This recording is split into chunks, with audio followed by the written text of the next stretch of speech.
Hello students, इस question में एक स्मॉल बॉल हमें प्रोवाइडेड है और इस स्मॉल बॉल को किसी लाइट थ्रेड की हेल्प से हमने पॉइंट ओ से सस्पेंड कर रखा है और थ्रेड के लेंथ की बात करें, ये लेंथ हमारा एल के इक्वल है। इस बॉल को इसकी वर्टिकल पोजीशन से थोड़ा साइड में हम पुल कर रहे हैं और इसको पुल हमने इस टाइप से किया है कि इस थ्रेड का जो वर्टिकल के साथ एंगल बने, ये एंगल हमारा थीटा के इक्वल है। इसके बाद यहाँ पर बॉल को मोशन प्रोवाइड हम कर रहे हैं, दैट इज बॉल को स्पीड हम दे रहे हैं और ये जो हमारा स्पीड है, इस स्पीड का डायरेक्शन हॉरिजॉन्टल है और साथ में जिस प्लेन में थ्रेड हमारा लाई कर रहा है उस प्लेन के साथ देखें तो ये हमारा 90 डिग्री के एंगल पर है। हमें क्वेश्चन में पूछा है कि इस बॉल को इनिशियल वेलोसिटी कितनी हम दें ताकि ड्यूरिंग मोशन इसका वर्टिकल के साथ जो मैक्सिमम एंगल बने ये हमारा 90 डिग्री बने, π/2 बने। इस क्वेश्चन को सोल्व करने के लिए सबसे पहले डायग्राम हम बना लेते हैं। लेट्स से ये वाला जो डायरेक्शन है, ये वाला डायरेक्शन हमारा वर्टिकल डायरेक्शन है और ये जो टॉप मोस्ट पॉइंट है इसको ओ से रिप्रेजेंट हम कर रहे हैं। थ्रेड की बात करें तो थ्रेड का एक एंड हमारा ओ से कनेक्टेड है, दूसरे एंड पर एक हमारा बॉल कनेक्टेड है। इस बॉल का मास हमारा एम के इक्वल है और थ्रेड का वर्टिकल के साथ एंगल देखें तो इनिशियल एंगल हमारा थीटा के इक्वल है। यहाँ पर अगर हम थ्रेड के लेंथ की बात करें तो थ्रेड का लेंथ हमारा एल के इक्वल है और ये जो हमारा वर्टिकल डायरेक्शन है, वर्टिकल डायरेक्शन से अगर बॉल की परपेंडिकुलर डिस्टेंस की बात करें तो ये परपेंडिकुलर डिस्टेंस हमारा एल साइन थीटा के इक्वल है। हमें क्वेश्चन में बोला है कि इस पोजीशन से इस बॉल को एक स्पीड हम प्रोवाइड कर रहे हैं। स्पीड का डायरेक्शन हमारा हॉरिजॉन्टल है और जिस प्लेन में हमारा थ्रेड लाई कर रहा है उस प्लेन के परपेंडिकुलर है। तो लेट्स से यहाँ पर इस बॉल को एक हम इनवर्ट डायरेक्शन में वेलोसिटी प्रोवाइड कर रहे हैं और इस वेलोसिटी को हम v1 से डिनोट कर रहे हैं। हमें क्वेश्चन में बोला है कि ड्यूरिंग मोशन जो बॉल हमारा मैक्सिमम एंगल से डेविएट कर रहा है, ये एंगल हमारा 90 डिग्री है। तो हम बोल सकते हैं कि इस पोजीशन में इस थ्रेड का जो वर्टिकल के साथ एंगल बनेगा, ये एंगल हमारा 90 डिग्री के इक्वल होगा। इस इंस्टेंट पर बॉल की जो स्पीड है, इस स्पीड को v2 से डिनोट हम कर रहे हैं और v2 का अगर थ्रेड के साथ एंगल देखें तो ये एंगल भी हमारा 90 डिग्री होगा और थ्रेड के लेंथ की बात करें, ये लेंथ अभी भी हमारा एल के इक्वल होगा।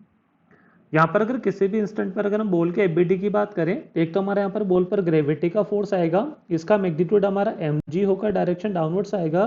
और एक हमारा थ्रेड की वजह से टेंशन टी आएगा। ये टेंशन हमेशा पॉइंट ओ से पास करेगा।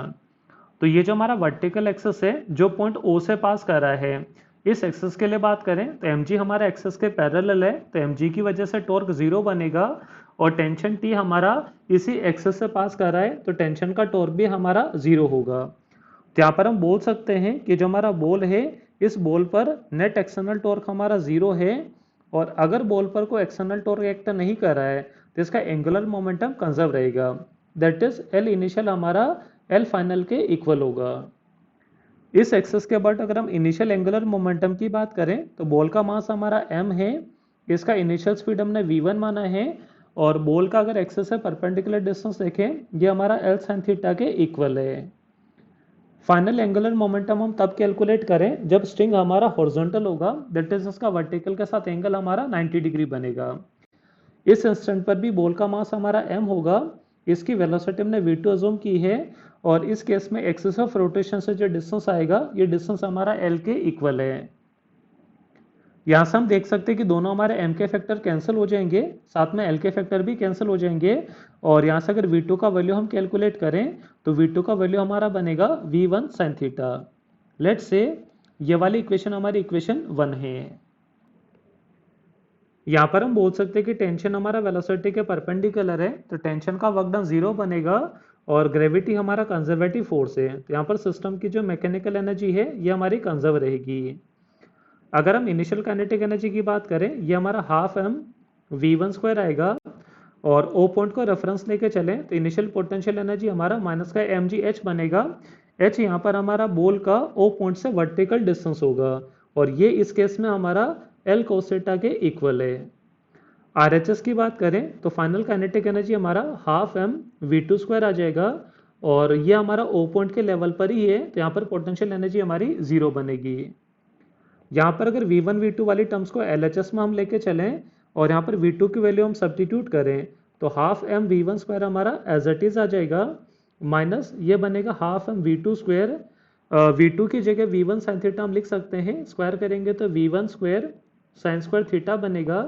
और minus M G L cos theta वाली टर्म को आर एच एस में लेके जाएंगे तो ये हमारा पॉजिटिव बन जाएगा, दैट इज प्लस का M G L cos theta आ जाएगा। यहाँ पर अगर हम half M V one square को कॉमन ले लें तो ब्रैकेट में हमारा one minus sine square theta बनेगा, उसको हम कोस स्क्वायर थीटा लिख सकते हैं। तो एल एच एस हमारा बन जाएगा half M V one square, one minus sine square theta को हम कोस स्क्वायर थीटा लिखेंगे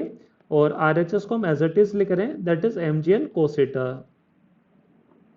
इसको सिंप्लीफाई हम करें तो हम देख सकते हैं कि हमारा m का जो फैक्टर है ये L H S R H S से कैंसिल हो जाएगा और एक हमारा जो कोस थीटा का फैक्टर है ये भी L H S R H S से कैंसिल हो जाएगा।